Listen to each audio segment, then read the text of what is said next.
If Joseph did have some kind of revelatory vision, some kind of conversion experience, and this happened in 1828, did he see God and Jesus as separate individuals? Was this the founding experience that it became later? And the answer to that is no. Nothing about his life, the teachings of the Book of Mormon, or any of his earliest first vision experiences seem to indicate this. Instead, what we have, particularly in the Book of Mormon, is some very specific understandings about the nature of God in a modalist setting. And what that means is that people in Joseph's time, and particularly in the state of Pennsylvania, believed in modalism. William Penn, who founded Pennsylvania, was a modalist. He was even imprisoned because of his modalist beliefs, as opposed to the Trinity, which was seen as heretical. So he had to explain and put forward the idea that Christ was indeed divine in order to be released. And this is the kind of the nature of God that we see in the Book of Mormon, the idea that God himself will come down amongst the children of men, that because he dwelleth in the flesh, he is called the Son of God. But because he was conceived by the power of God, the Son becomes the Father and the Son, and they're one God. This is the understanding that God participates in different modes as the Father and of the Son, rather than a Trinity that suggests that they are one and the same and they're just different expressions. And this idea of a modalist God permeates the whole of the Book of Mormon, and you can go through and see it again and again and again. And it is also the basis for the 1832 version of the first vision, where Joseph describes, "Behold, and lo, I come quickly, as it is written of me, in the cloud, clothed in the glory of my Father."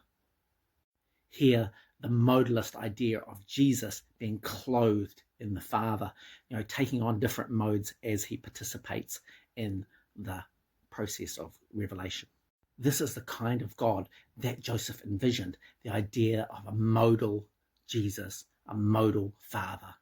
So there's no way he could have seen a separate God and Jesus in his vision in 1828 or any time before then, because the way that God is expressed in the Book of Mormon and in that first vision account in 1832 is this modal God, which is consistent with where he is at in Harmony, Pennsylvania, under the guise of this modalist nature of God that was permeated as part of that state.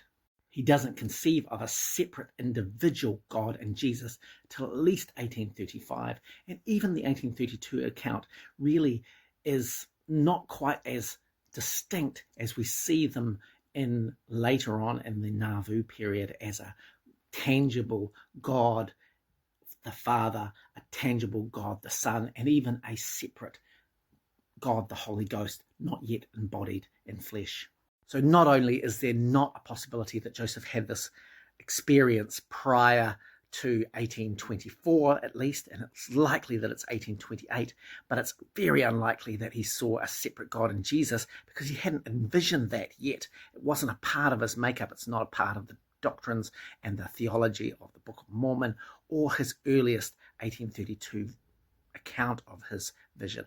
So if the idea of a first vision with the understanding of a separate God and Jesus weren't a foundational event for the church and its belief system, what were the things that caused people to want to join the church and make it a movement?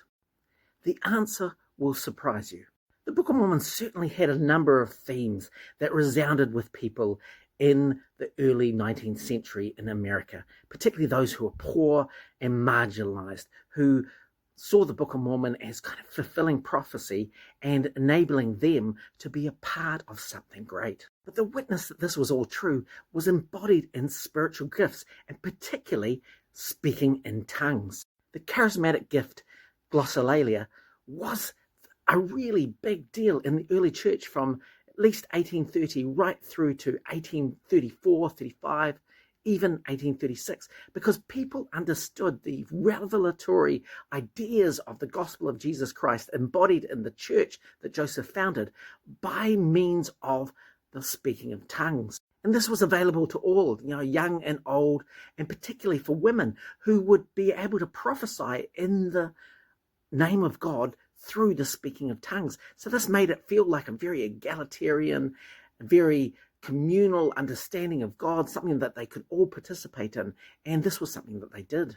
This was something that the Book of Mormon talked about. It's something that the idea of revelation and gifts of the Spirit, the idea of a charismatic, active church participant with God, and of course then Joseph receiving revelations with the voice of Christ. These all meant that people felt like the Church of Jesus Christ had the gifts of the Spirit. And we see this when Joseph is relaying his history, because the thing that set his church apart from others was the active inspiration of these gifts of the Spirit, particularly the speaking of tongues. And so the early church had more in common with Pentecostal revival type of expression than it does with what we currently have as an LDS church. But by the mid-1830s, this gift, this speaking of tongues, became a real problem because anybody could do it and anybody could claim that they were getting revelation. Of course, Joseph needed to clamp down on this to be able to have authority and to make sure that things went according to his plan. And so other innovative doctrines became the mark of the church and then meant people were attached to them. And one of those was particularly baptisms for the dead, which we'll talk about later. And these innovative doctrines and theology from Joseph overtook the church. And so that's what the church is known for now, including the idea of a separate God in Jesus, the idea of a tangible, physical Godhead, and the idea that you could become a God. Those are all things which are not in the Book of Mormon, because it's pretty much bland Protestantism, except for these charismatic gifts embodied in things like the speaking of tongues. If you're really enjoying this series about the early life of Joseph Smith and his environment and the kinds of things that were influencing him, I would recommend some other resources, because you shouldn't just take my word for it. And this is a really great one. This is Dr. Lynn Hilton Wilson, who is a scholar of early American history, but also of Joseph Smith, and can shed some light on his early life. She is also doing a Come Follow Me series through a historical lens, and so you can see some of these things that I've been talking about more in detail and understand some of their wider context. She does a great job going through the Smith family tree and identifying some of the influences in the family, particularly Joseph Smith Sr. and Lucy Mack, of course, but also their parents and even Lucy's grandfather, because many of them were very spiritual and even lay preachers in their own right. And so they had a lot of influence over the family culture when it came to religion and its expression. She also does a great job of talking about the First Great Awakening and its influence in seating the nation as it is born through the Declaration of Independence and the Constitution, and also the idea of a Second Great Awakening and how this forms and changes the landscape from very organized religion through to much more free-flowing religion like Methodism. And I don't agree with all of her conclusions, but so much of it is amazing and wonderful, and you should watch just to give you at least another perspective and also greater depth in what we're talking about. I thought it might be useful, as we're talking about the composition of the Doctrine and Covenants and the revelations that inspired it, that we talk a little bit about the names of the church. And that is because each of those documents that were produced with the revelations were produced under a different church. Here's the title page for the Book of Commandments, and it's the government of the Church of Christ, because on the 6th of April, 1830, the Church of Christ was organized. But by 1835, when the Doctrine and Covenants was first published, it was published under the name of the Latter-day Saints, because the church had changed its name because of some legal problems with debt. And something that President Nelson probably won't tell you is that they dropped the name of Jesus, which caused some people some concern about who the church was about, because at the same time they were doing some military campaigns with Zion's camp, and some people were criticizing within the church the idea that the church had changed to focus away from Christ. But by 1838, the church had to change its name again because of legal debt associated with the church, and so it changed it to the Church of Jesus Christ of Latter-day Saints, and that's what we have now. This is a photo of the Kirtland Temple, which I took recently, and you'll see it's not as beautiful as you see in most pictures, because if you're standing across the road, there are tons of wires in front of it. So that's just the way Kirtland is. It's quite a heavily built up area.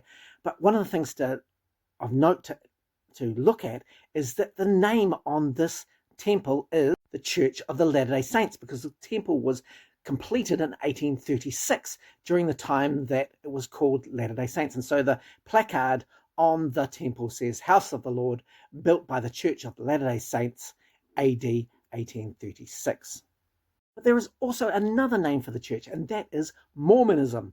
And this is canonized in Doctrine and Covenants, section 135, where they're talking about the martyrdom of Joseph and Hiram, and their innocent blood on the floor of the Carthage jail is a broad seal affixed to Mormonism that cannot be rejected by any court on earth. When the succession crisis happened and the church was up in the air, it wasn't known what was going to happen, but this idea of Mormonism, that had been baked into the vernacular. Joseph Smith used it many times. Other people referred to the church as Mormons or Mormonites. And so Mormonism was a label of the church, and it may well have become the name of the church had things not progressed in such a way that Brigham Young could have kept the current name, the Church of Jesus Christ of Latter-day Saints. And so don't let anybody tell you that you can't call this the Mormon Church, because it is baked and codified in our canon in Doctrine and Covenants section 135 that Mormonism is a valid and important label for our religion. We'll be going over these different names of the church as we go through the Doctrine and Covenants sections that relate to these name changes, and that will give us some more detail about why these things changed and when and for what purpose and what those kind of impacts were. There is no such thing as a Urim and Thummim in Joseph's life. When it comes to understanding early church history, and particularly the Doctrine and Covenants, you have to understand that most of everything that happened around this device called a seer stone that Joseph had in his possession. This photograph was taken by Richard Turley, the assistant church historian, who released this from the church archives because the church owns this stone. It also owns a number of other seer stones, because many people in Joseph Smith's life also had seer stones, including Hiram Page, David Whitmer, and also his father, Joseph Smith Sr. It was a common New England folk magic artifact, and it's the only artifact we have of the coming forth of the Book of Mormon. But you may not realize that it's also the artifact for the Doctrine and Covenants, because most of the early sections of the Doctrine and Covenants were received by inquiry into the stone. Here's section 3. The revelation was given through the Urim and Thummim. The prophet inquired of the Lord through the Urim and Thummim and received this response. This revelation and the two following, sections 15 and 16, were given in answer to an inquiry through the Urim and Thummim. The prophet inquired of the Lord, and this revelation was given in answer through the Urim and Thummim.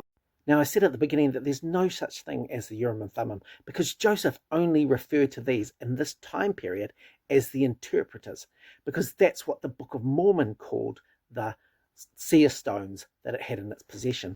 When Joseph and the existing church moved to Ohio in 1831, they came to a people who did not believe in these New England folk magic practices, including seer stones.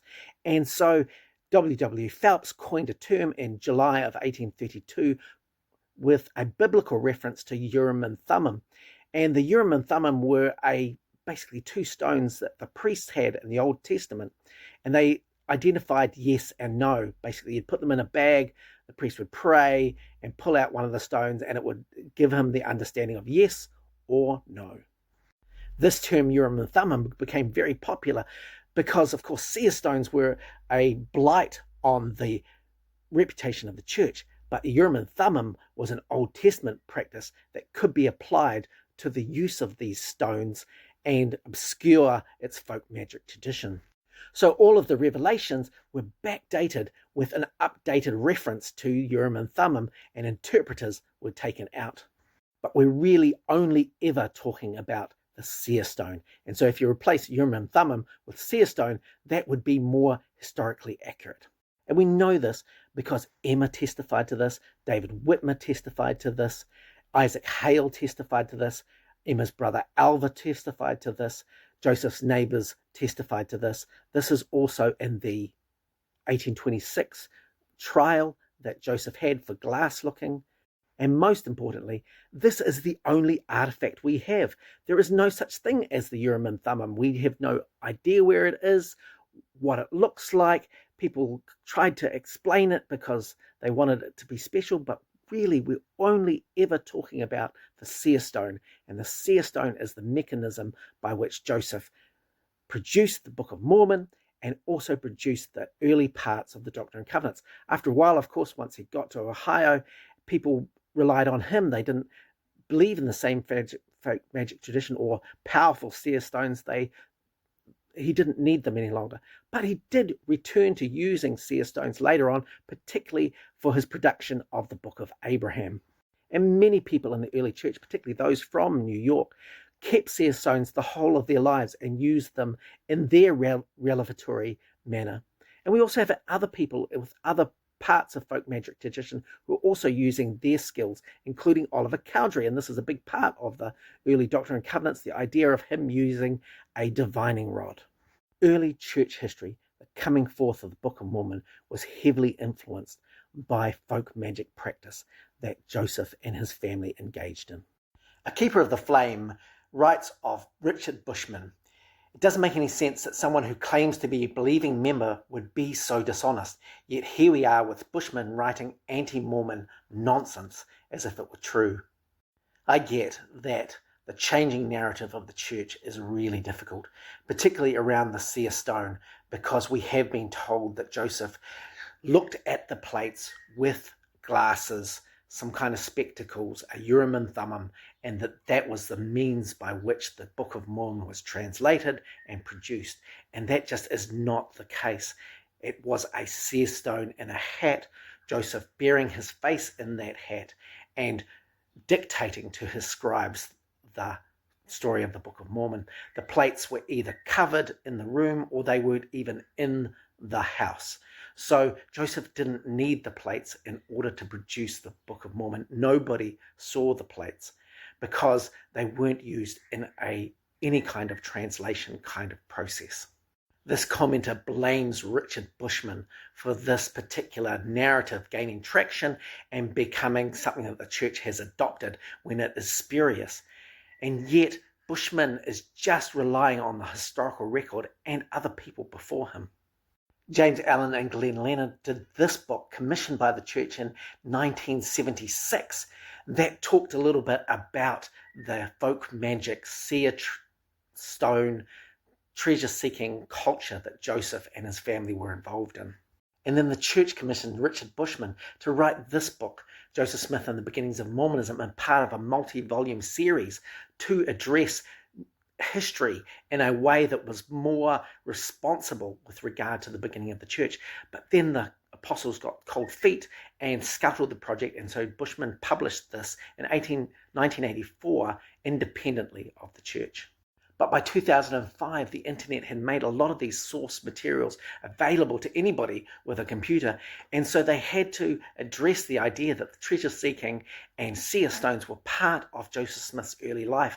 And they brought Bushman back to write a fuller biography of Joseph, including the stuff that he'd written on the early Mormon history and Joseph's early life, and created Rough Stone Rolling. And this was published in 2005.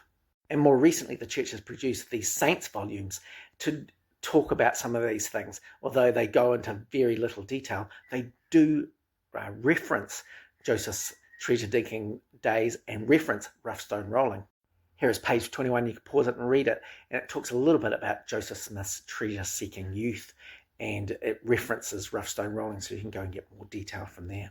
The church released this photo with an article by Richard Turley in 2013 talking about the seer stone. Now, the church would not do this unless it absolutely had to, because it had these artifacts in its archives for years while it was denying that Joseph practiced seer stone use. So the only reason that they would ever do this is because it is true to the historical record and it is well documented, and you can go and investigate these things for yourselves. Now, as believing members who don't like the change in this story, I get it. It undermines a lot of the things that we have been told and credibility of our church history that we've built up in our curriculum, but it is just absolutely the truth. And these things are easily provable. Take this example, for instance. If you go to the comparednc.com website and you look at the 1833 Book of Commandments, this is section 10 in the Doctrine and Covenants now, and you look at the 1835 version of the same revelation, you'll see that the Urim and Thummim has been added into the text. This is because Urim and Thummim as a term did not come up in the historical record till 1832, and it was used to talk about these seer stones that Joseph was producing and working with, and Urim and Thummim as a biblical term just made it more palatable. But the reality is there's no such thing. It's only ever been seer stones. It's just been changed in the text because people did not like the idea that Joseph was using folk magic to produce the Book of Mormon and get revelation from God. And I get it. The reason like Keeper of the Flame is so upset about this is because if it is a seer stone, this undermines the whole understanding of the coming forth of the Book of Mormon, not as a spiritual work directed by God, but something that Joseph came up with because of his environment. So the narrative that the church is now going with regard to seer stone use by Joseph Smith is either the truth that we've told wrong this whole time, or it's some kind of progressive lie, and that's what Keeper of the Flame has reconciled himself with. Before we start into the Doctrine and Covenants, it's probably worthwhile understanding a little bit about the historic record and what it means to evaluating what is going on in Joseph's life. And one of the best resources we have available to us today is the Joseph Smith's papers, that opportunity to have a singular point of reference where we can search a lot of the things to do with Joseph and the coming forth of the Book of Mormon, his early life, the Doctrine and Covenants, and then what happened particularly in Nauvoo. Joseph did an incredible amount in his life, and he had a number of people working for him as scribes and on different projects, and so he accomplished a great deal, and there is a lot of documentation to do with him, which means it fills volumes and volumes, and of course the Joseph Smith Papers Project have been documenting all of this, and it's taken them 20 years to get to the point where they've just about finished. And in fact, there's some other projects on the way, including William Caton's diaries, which is still being worked on, which are being published outside of the Joseph Smith Papers Project, but are probably realistically attached to them. And you can search all this. You can search people who had interactions with Joseph, what they thought about him, what they communicated with him, what he communicated with them, various versions of the Doctrine and Covenants and differences in revelations, and also some of the source material for some of his major projects, including the Book of Moses, the Book of Abraham, and even some of his later revelations. And what you realize pretty quickly is that everything is biased because somebody has an opinion and they're writing from that opinion. So it's not that there are anti-Mormon material and pro-Mormon material, it's just that there is material with bias. And understanding how people are feeling, particularly through the course of their lives and changes that involves, gives you an understanding of how they might be interpreting the events that are happening to them. And this is all very human. And the historian is about trying to figure out what human aspects are being encoded in the stories that are being told.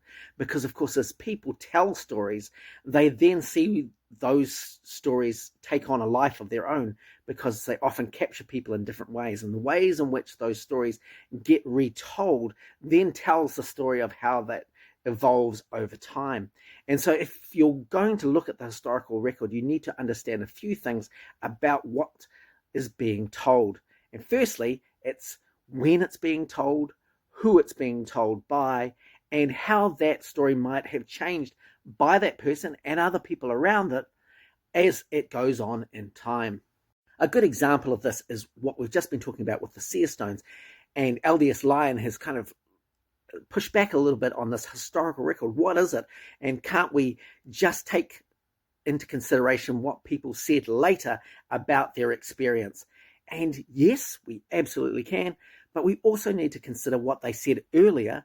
What are the people around them saying, and how are people interpreting this information? Because when it comes to things like the Seer stone, the original understanding of it back in, say, 1827 might be quite different to how it's understood in 1829, and how it's understood in 1832, and how it's understood in 1840.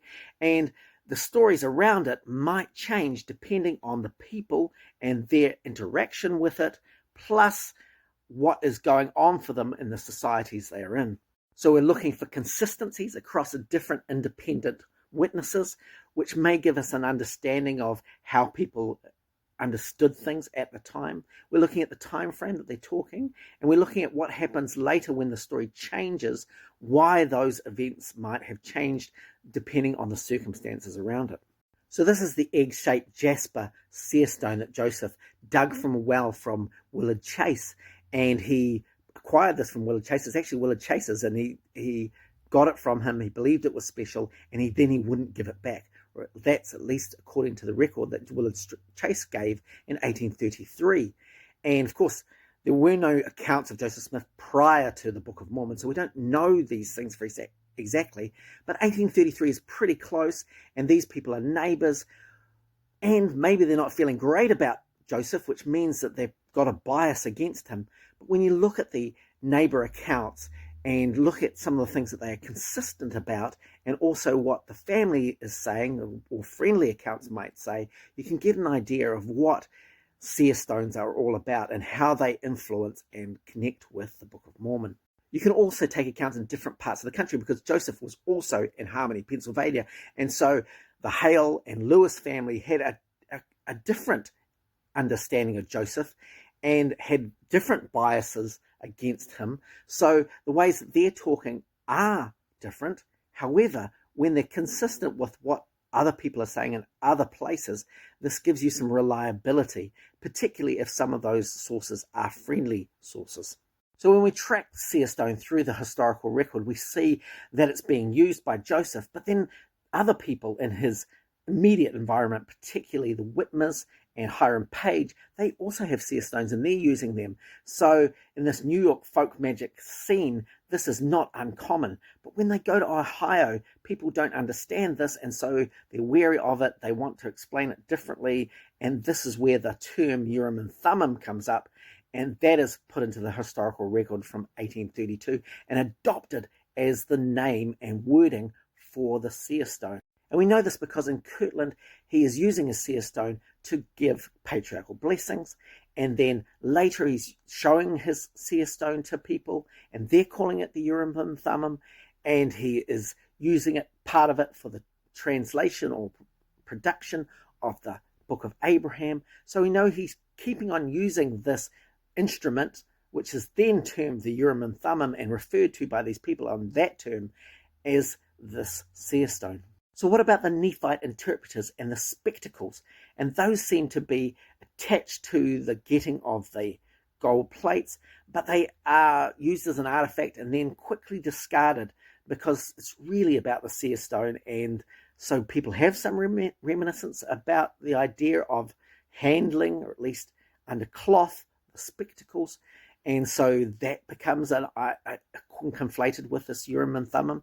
But really, what we're talking about is tracking the terms and the people with these particular instruments and finding that they carry right through to the Nauvoo period and beyond, because seer stones were used throughout the 19th century, although heavily downplayed by the time that Joseph was around other people outside of the New England folk magic tradition. All this is to say is that history and the historical record is kind of like a bit of a puzzle. And when you find things that match, you're able to group them together so you can get an understanding of what is happening at a particular time. And then as things change, you might get a different understanding. And as you understand the reasons why things might have changed, you get a other insight into what is happening as Joseph goes along. And these are the ways that we track various understandings, various points, various belief systems that evolve over the time of Joseph Smith. Now, these may relate to some supernatural events, but they're likely very human and very trackable as a understanding of the people involved in these processes. Cody asked a great question in relation to the artifacts along with the Book of Mormon. So what was in the box with the Book of Mormon according to Joseph Smith? Only the plates. The church added the Urim and Thummim, the breastplate, spectacles. What's the deal? The reality is it's just a little bit messy.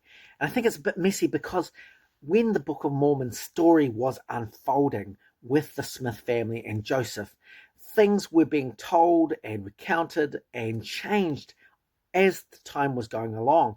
And so there are a number of things which come up in people's reminiscences and an understanding of what happened that don't quite fit. And this is a very human thing because I think Joseph Smith is trying a few different stories and seeing what is sticking.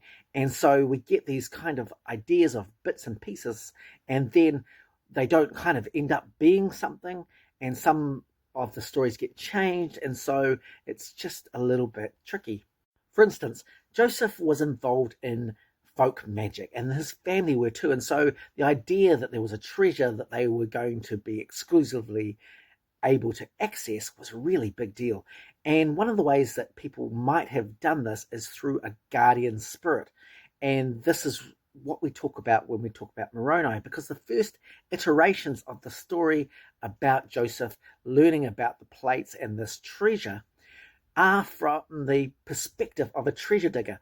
And one of the examples we have is Joseph Smith talking to a reporter in 1830, and it really does sound like a guardian spirit more than an angel of the Lord, and with the idea that there's a kind of a bleeding ghost, that this ghost was slain as part of a protection over the treasure.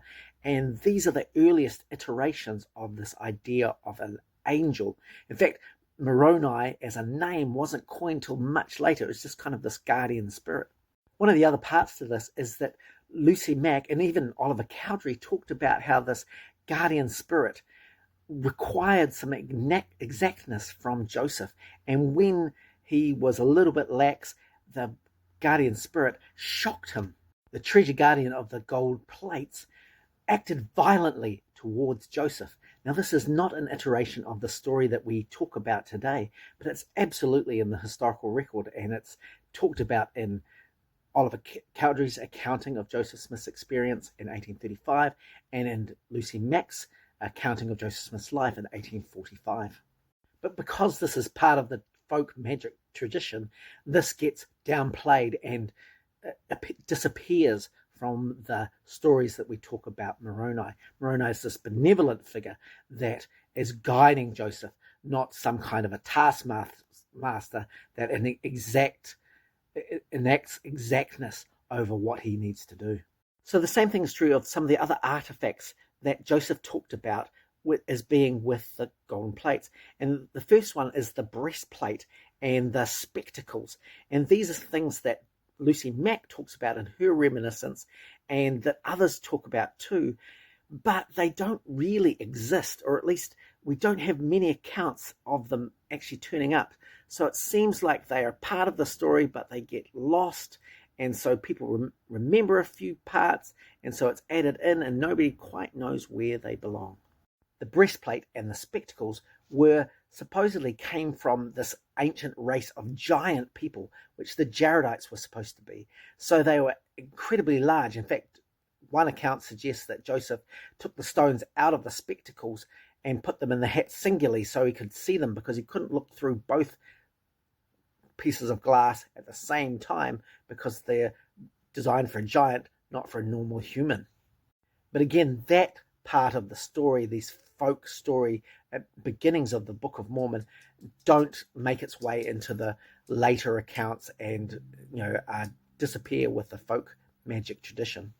And this happens again because in Doctrine and Covenants section 17, which is the precursor to the witnesses seeing the plates, they are told that they're going to see the plates, the breastplate, the spectacles, Urim and Thummim, the Liahona, the Sword of Laban, and so that's what they're told they're going to be seeing. But what they witness to in the witness statement is only the plates. And so there's a little bit of a gap between what the revelation says and what actually kind of happens to them, or at least what they see in their vision of the angel coming to give them, because of course it's not Moroni at this point yet. And so people are filling in gaps much later. What did you see? How does this relate to Doctrine and Covenants section 17? And so the witnesses are kind of backtracking and putting in things because they're told by revelation they're supposed to see them, and yet they're not part of the witness statements. This mismatch really has to do with folk magic lore, because you can talk about stuff and you can imagine stuff and you can see stuff in vision and yet not have the physical items.